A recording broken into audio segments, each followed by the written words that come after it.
நேற்றுக்கு என்னோட பர்த்டேன்னு ஒரு வீடியோ போட்டிருந்தேன். அந்த வீடியோவில் அவ்வளோ பேர் விஷ் பண்ணியிருக்கீங்க. நான் இதை நினச்சே பார்க்கல. அவங்க எல்லாருக்குமே ரொம்ப தேங்க்ஸுங்க. லாஸ்ட்டாக நம்ம கல்லத்தப்பம் வீட்டில் செய்திருந்தேன் அப்படின்னு சொல்லி போட்டிருந்தேன்ல, அதோட ரெசிபி நிறைய பேர் கேட்டிருந்தீங்க. இது செய்கிறது ரொம்ப சிம்பிளுங்க. இது என்னோடய ரெசிபியெல்லாம் கிடையாது, யூடியூப்லேருந்து பார்த்தது தான்.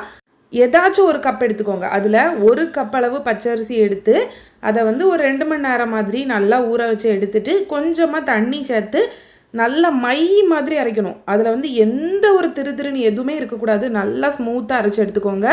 இது கூடால நம்ம எந்த கப்பில் அரிசி அளந்தோமோ அதே கப்லேயே ஒரு கப் அளவுக்கு நல்லா திக்கான தேங்காய் பால் சேர்த்துக்கோங்க. சேர்த்துட்டு நல்லா மிக்ஸ் பண்ணிவிட்டு நம்ம அரிசி அளந்த அதே கப்லேயே 1.5 கப் அளவுக்கு சர்க்கரை பாகு சேர்த்துக்கோங்க. சர்க்கரை நம்ம காய்க்கும் போது கொஞ்சமாக தான் தண்ணி ஆட் பண்ணிக்கணும்.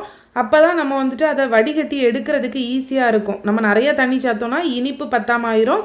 அதனால் கொஞ்சமாக தண்ணி சேர்த்து அதை நல்லா கரைச்சிட்டு கல் மண் இதாக இருக்கான்னு பார்த்து வடிகட்டி எடுத்துக்கோங்க. இதோட கன்சிஸ்டன்சி பார்த்தீங்கன்னா இப்படி தான் இருக்கணும். இதுக்கு கூடல ஒரு 1/4 டீஸ்பூன் அளவுக்கு பேக்கிங் சோடா சேர்த்துக்கோங்க. ஒரு பிஞ்ச் உப்பு எல்லாத்தையும் சேர்த்து நல்லா மிக்ஸ் பண்ணி எடுத்தோன்னா பேட்டர் ரெடி ஆயிரும். நல்ல ஒரு அடிகனமான பாத்திரம், குக்கராக இருந்தாலும் எடுத்துக்கலாம், இல்லைனா வேறு ஏதாச்சும் ஒரு பேன் எடுத்துக்கோங்க.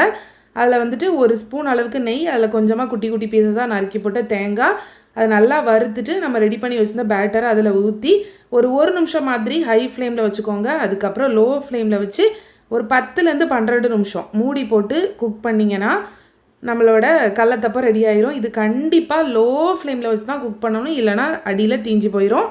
அடிக்கனமான பாத்திரம் இல்லைனா கீழே ஒரு தோசைக்கல் வச்சுட்டு மேலே அந்த பாத்திரத்தை வச்சு நீங்கள் ஒரு 10 நிமிஷம் மாதிரி குக் பண்ணி எடுத்துக்கோங்க. கம்ப்ளீட்டாக சூடு ஆறுனப்புறமா எடுத்து சர்வ் பண்ண வேண்டியது. அவ்வளோதாங்க ரெசிபி. கண்டிப்பாக ட்ரை பண்ணி பாருங்கள்.